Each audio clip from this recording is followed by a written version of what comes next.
All that size in the paint. Lopez, he's always excelled when he capitalizes in this area of the court. Here's O'Neal.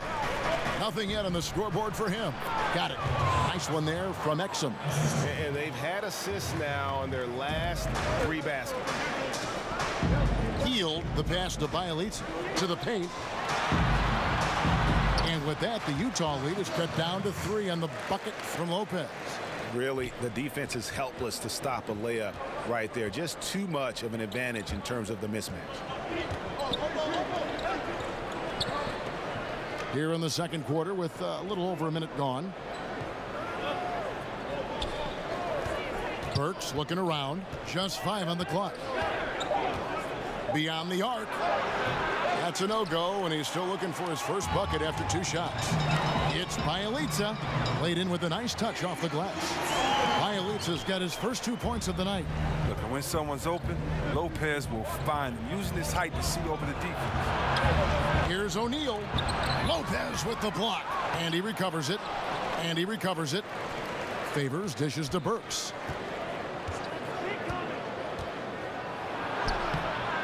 Persistence pays off as they finally hit a shot.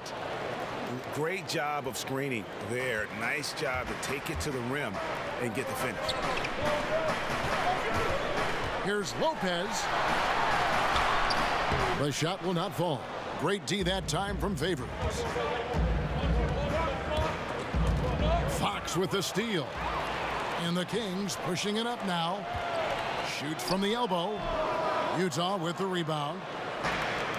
And you talk about that quick twitch athletes have. De'Aaron Fox is a blur in the lane. Chris definitely an attack guard. Oh, yeah, and it's not just his quickness, Kevin. I mean, it's his mentality, his aggressiveness. He's very competitive. He wants to impose his will on the game, and I love that. Here's Fox after Dante Exum's bucket. Here's Lopez over Favors. Lopez kicks to Hield. Again, the miss by the Kings. And it's Exum with the ball, who will bring it up for Utah. Leading by 5. Second shot opportunity. Pass to Burks. Fires for 3. The shot, no good. Now Sacramento takes it the other way. They come in fresh off a win against the Warriors. And talk about a battle that just kept going on. It really is a good feeling bringing home a double overtime win. And so it's Utah here with the ball. Sacramento able to drain the 3. Exum deciding where to go with it.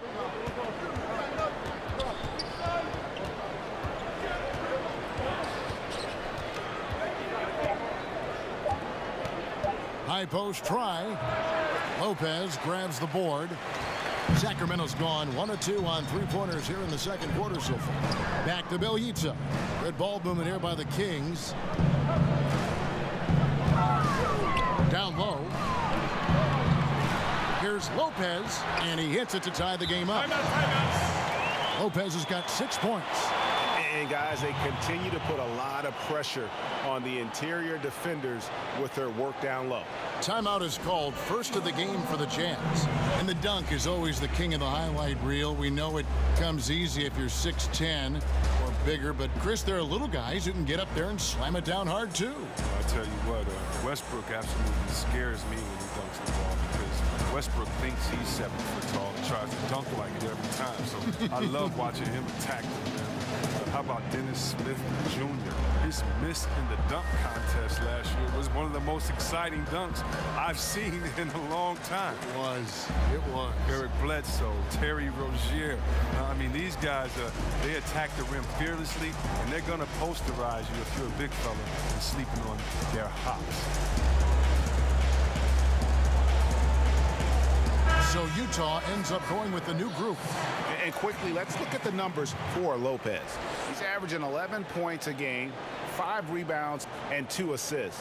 And guys, he's making winning plays. It's as simple as that. Not a star player per se, but he makes his presence felt.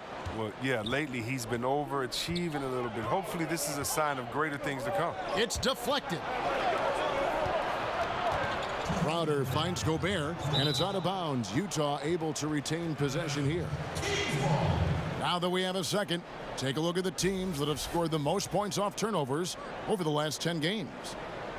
Number 1, the Kings. I mean, they've gotten a little more aggressive defensively. You can become a more confident team on that end, and so much of it, I think, has to do with forcing turnovers and creating offense. The D a little slow to get in his face. They're fortunate it didn't cost them. Offensive rebound. Wong. Another shot. Scored the bucket. He's made 5 so far, shooting a very clean 5 of 7. He's been in control here tonight, helping them get in front with his work from the field. The feed to Crowder. That's tipped. Ball's knocked loose. Three-pointer healed. Utah with the rebound. And Rubio kicks to Cephalosha.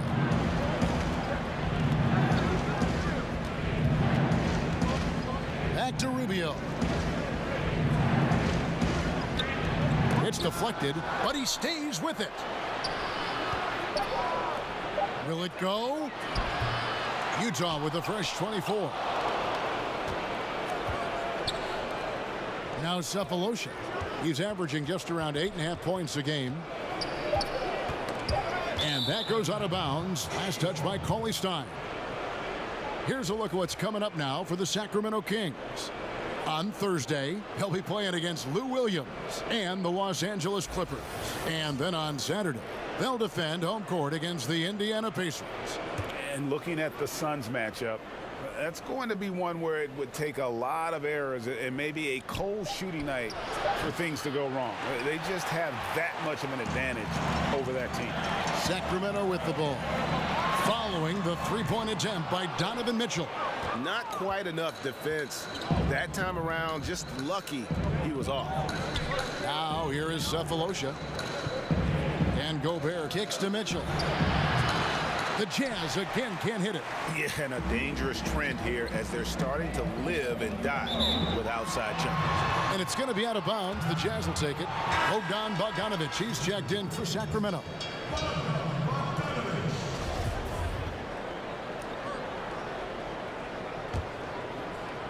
And Utah has possession. Trailing by 2. Mitchell outside.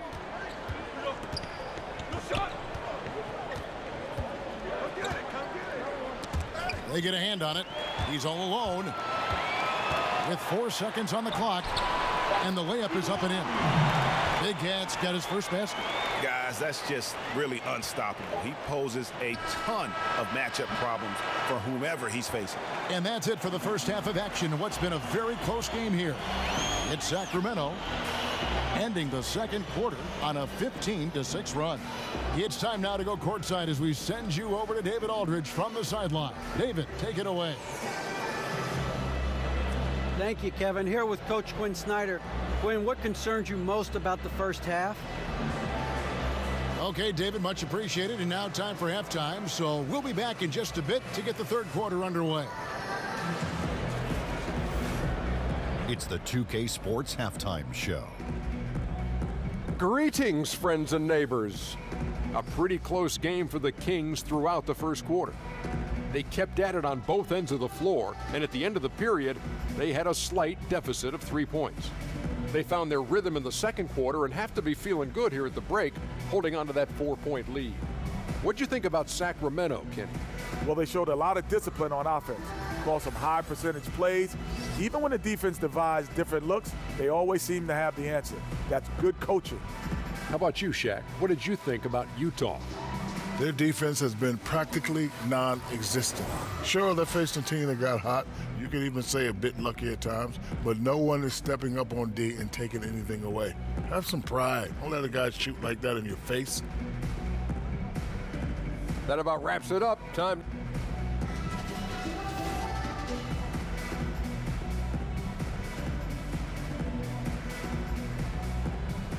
Welcome back to Sacramento. A great look from above with the dome of the state capitol building visible there in the distance.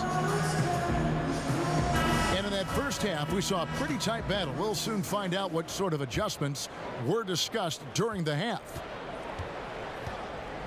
Down low, it's Bagley and Cauley Stein. Farrell is out there with Big Cat. And it's Bogdanovic in at the 3. That's the 5 to begin the second half for Dave Yeager. Now here's Gobert. It's Crowder on the wing. 4 on the shot clock. Off target from three-point range. Sacramento leading by 4. Sacramento moving it around.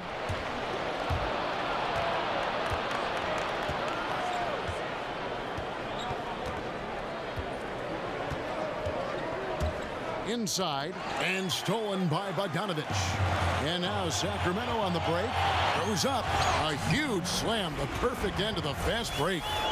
You got to love the decision-making from Willie Cauley-Stein. I mean, aware he must keep improving as a passer. Jazz trail by 6. Think about Bogdanovich's skill level. It's tremendous. He can handle, pass. I mean, as we saw with the Rising Stars game last season, he shoots with deep range. Now, here's Rubio. Still looking for his first bucket in this one. 2 on the clock. Shot from the wing. Misses off the left iron. Wasted opportunity. That's a good chance right there for an easy 2 on the open jump. The shot by Cauley-Stein. No good. See, Webb, you talk about the skill level for Bogdanovich. 6'6", he can play some point guard if you need him to. Oh, yeah, just think about this. Bogdan, a great passer, very unselfish. I mean, maybe too unselfish sometimes as well as he shoots. I'd like to see him be more aggressive hunting the shot. Now here's Crowder following the missed shot by Willie Cauley-Stein. 0 for 3 now since halftime. Taking them a little while to find their rhythm. They needed that. They were getting a little tense after starting the half 0 for 3. An easy 2 points on the layup. Cauley-Stein's got the lead back up to 6 now for the Kings. Well, we've seen that movie a few times, haven't we? An easy bucket in the paint. Rubio, the pass to Crowder.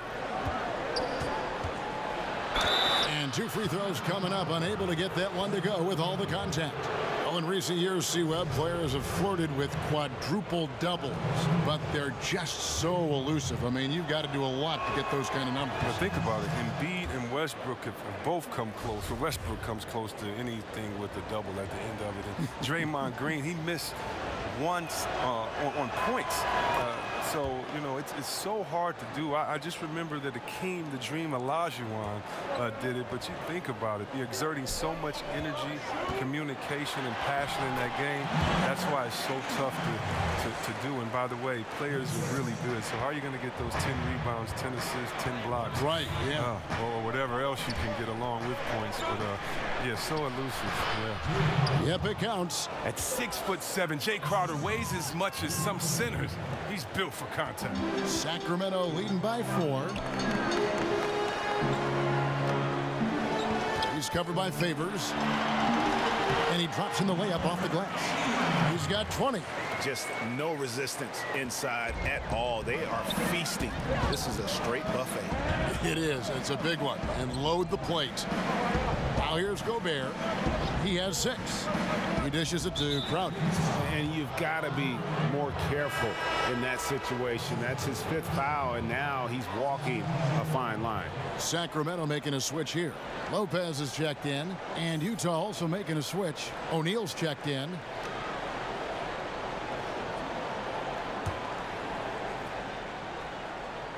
Clock keeps going. 3 minutes into the second half now.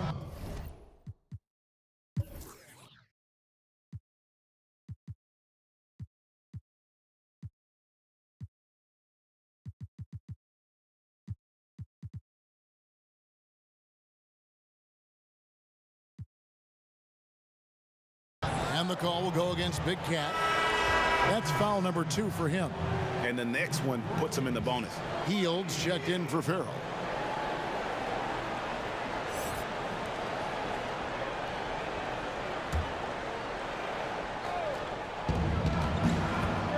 O'Neal kicks to Crowder. Rubio against Bogdanovich. 6 to shoot. from deep. And with that shot, the Kings lead is cut down to just 3 in the basket from Rubio. Against length, he does a nice job of creating just enough separation. Yeah, but he has a big height advantage, but that's somewhat mitigated out there on that perimeter. You got to come check him. Looking here at some numbers for Big Cat. His last 10 games, he's putting up about 5 points a game, 3 assists, and 3 rebounds. And he continues to hone his game. I think the potential is there. Oh, yeah, you can see the potential, but it's raw. He needs to keep refining that skill set.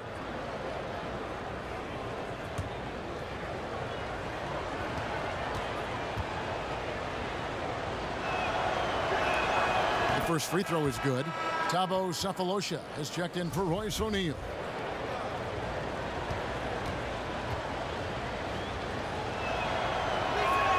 And both free throws good from Crowder. Third quarter action in just under 3.5 minutes have gone.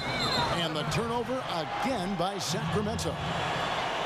Here we are in November. Let's see how things are shaking out in the West early in the season. You look at Sacramento, 4th in the conference, an excellent season so far for them, though they'd like to jump into the top tier, maybe the top 3. And of course, Utah, 3 games behind. Yeah, you know, for the Kings, they're one of the NBA's early season success stories. They've made an immediate push toward the top of the standings. Greg, I wish I could say I saw this coming, but I had no idea. They put it together so early. Tremendous job by the coaching staff. Bogdanovich finds Lopez. Here's Big Cat, covered by Sefolosha. Lopez right side. 1:58 left to play in the third. Solid play in the low block, and that one's good. And you can see there the defender gets caught up on the pick. Team ball. Great execution on offense. Everyone working together. You wish you could have that on every play. Now, here's Rubio. He's got 5, and slam dunk by Gobert. Third quarter here, and 5 lead changes so far. And guys, neither team has been able to pull away. And that Unleash Chaos replay presented by Under Armour. Hover Havoc, giving us a chance to relive that exciting play. Mitchell wide open, and Utah another 3.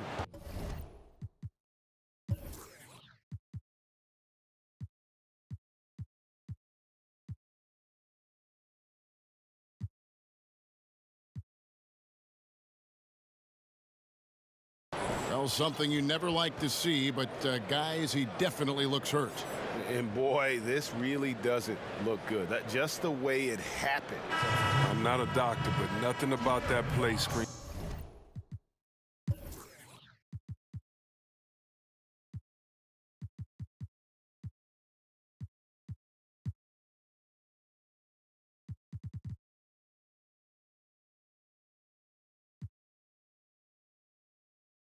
Minor injury. Obviously, this could be a real concern. Fox, he's checked in for Sacramento. Lopez dishes to Bogdanovich. He gets that one. You can see the comfortable level Bogdanovich has. I mean, close to the rim, he knows he has the touch. Rubio, the pass to Crowder. Sefolosha kicks to Crowder.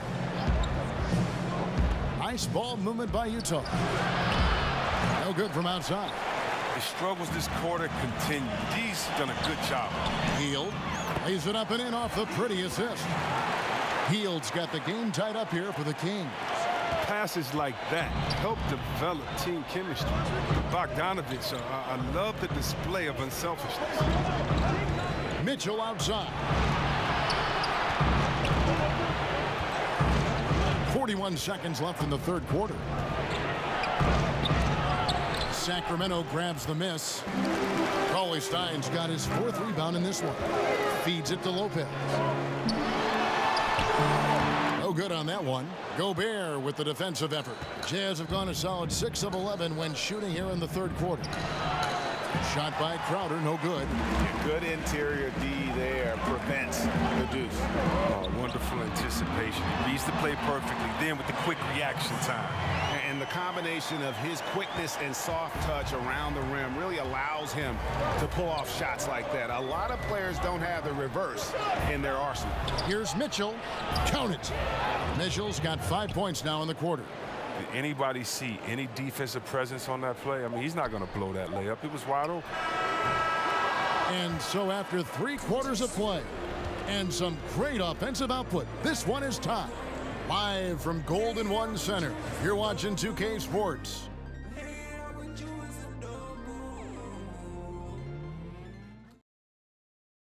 And let's take this chance now to show you the State Farm assistant.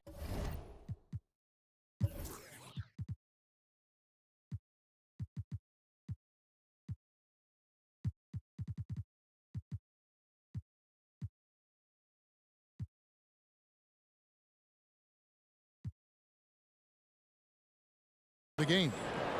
And definitely deserving of the prize tonight. How about the read he made here? Looking like a point guard, putting the pass right on the money.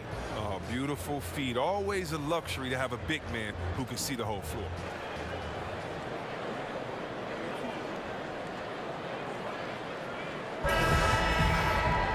And with these teams locked in a very close contest, this 4th quarter promises to be a good one. So on the floor for Utah, Rubio teams up with Mitchell in the backcourt. Crowder is the 4 and Gobert is the 5. And it's Cephalosha in at the 3 slot. So it's Rubio bringing it up for Utah. Outside Crowder. Cephalosha against Bogdanovich. Now here is Cephalosha. Back to Mitchell. Played in with a nice touch off the glass. The switch flipped for him at halftime. Not a single point in the first half. All of a sudden, he's come alive. It's Bielitsa. Another 3 for Sacramento. Really in a good position thanks to the accuracy from beyond. And Rubio kicks to Gobert. Mitchell passes to Cephalosha.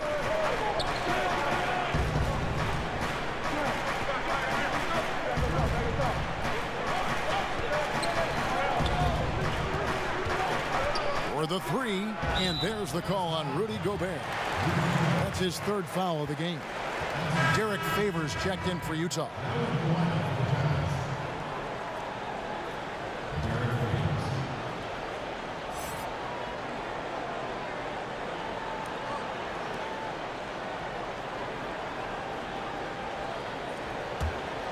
Sacramento leading by 4.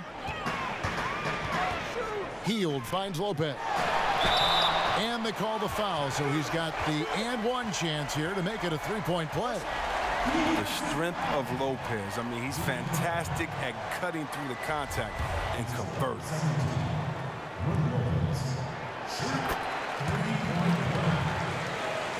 Here's Rubio. Outside Favors. Lopez against Gobert. Kicks to Rubio. Outside Favors. And Willie Cauley-Stein gets the whistle that time. That'll be his 2nd foul of the game. About a minute and a half through the 4th quarter now. Here's Mitchell.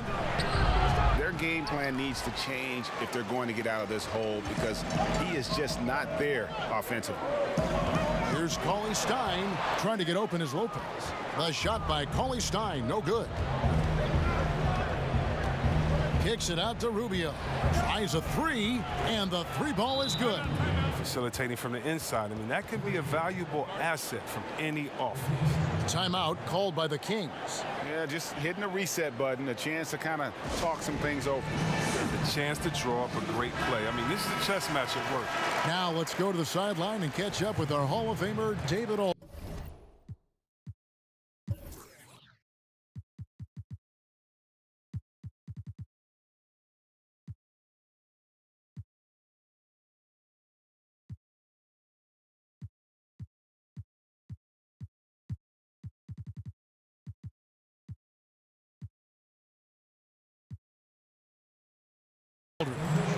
Hey, Kevin, well, Dave Yeager was just going over his game plan with his team.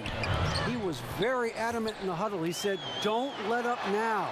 stay aggressive and do the things that have gotten us this far. We're almost there, guys. And good passing, setting up a lot of these buckets right now, Kevin. That's been the key. A chance here to get a quick injury report. Well, guys, I had a moment to catch up with Sacramento's head athletic trainer. It's not what anyone wanted to hear, as it sounds like it's a severe injury. He won't return to this game, and he could be looking at a very long recovery process. Kevin, back to you. David, thanks for the great update, guys. It doesn't sound good. No, if that report is accurate, he's going to be spending a lot of time in rehab and on the sideline. Wow, fellas, really tough news. It's going to have a big effect on the rest of the guys. Always so hard to have a teammate go down like that. Here's Rubio after the basket by Willie Cauley-Stein. And now Sacramento on the break. Fox leading the charge, and that one drops for him. And now it's an 8-point Kings lead. Oh, this is what smart point guards do. Fox is adept at realizing the defense's mistakes and exploiting them. Rubio outside.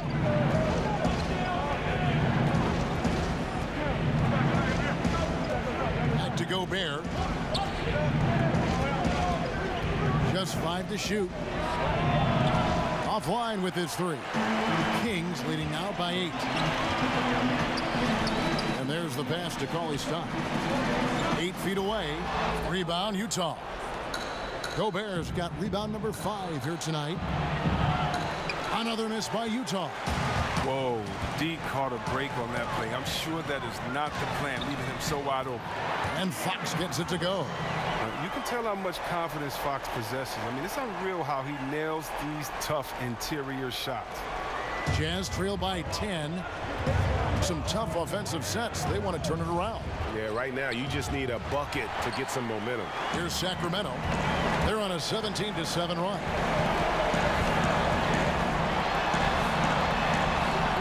Offensive rebound. Bogdanovich so solid at making defenders feel uneasy. He knows how to get them to foul him too.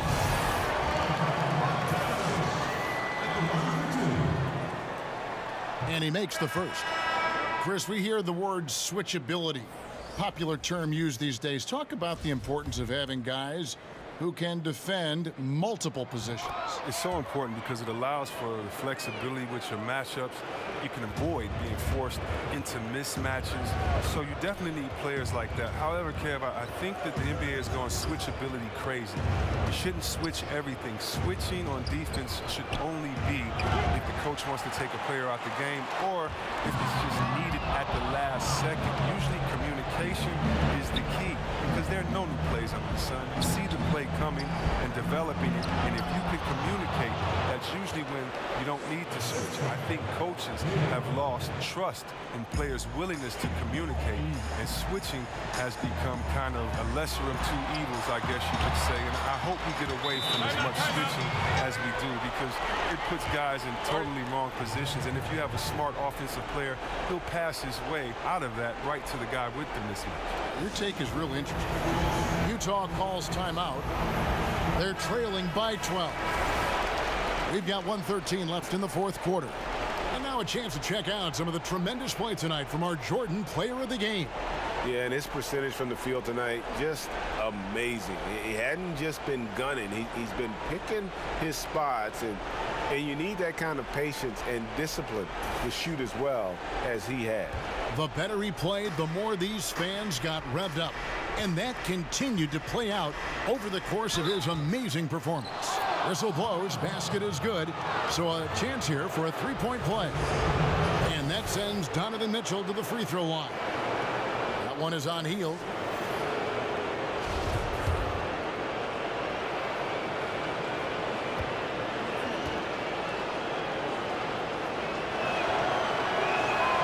Free throw drops for Mitchell. Here's Hield. Bogdanovich dishes to Cauley-Stein. Gobert brings the double team. Cauley-Stein's shot is good. And at this point, just sort of running through the paces as it appears it'll be a nice win here for the Kings. They enjoyed a big boost from the strong play of their bench. The subs came in and did their job. Those points off the bench were key to their victory. And it'll advance their win total up to 12 on the season.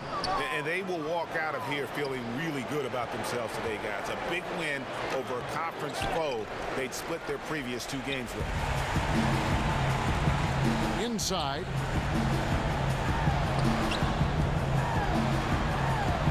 Banked in off the glass. And giving the fans what they came to see, a spirited performance. Yeah, with the double-digit lead at this point, they can pretty much mark this one up in the win column. Now, here's Mitchell. And it's blocked. Here's Bogdanovich. Great D that time from Favors. Outside Crowder over Bogdanovich, off the mark. Well, you got to see more of this from Bogdanovich. It's important that he stays engaged and active on defense. And so it's Sacramento easily grabbing this one. A confident win and one where they clearly showed the greater effort. Yeah, I mean, it was a solid performance, particularly here at home. And I think they built off that edge of being here and played with just a little more confidence than their opponent. And now let's catch up with David Aldridge, who's standing by from the sideline. All right, Dave. Thanks, Kevin. Brooke, congrats on the win. The bench was huge tonight. How big were they? Thank you, David. Great interview once again. Thank you for joining us. That'll do it for now. For Chris Webber, Greg Anthony, and David Aldridge, this is Kevin Harlan. Thank you for being with us. So long and good night, everyone.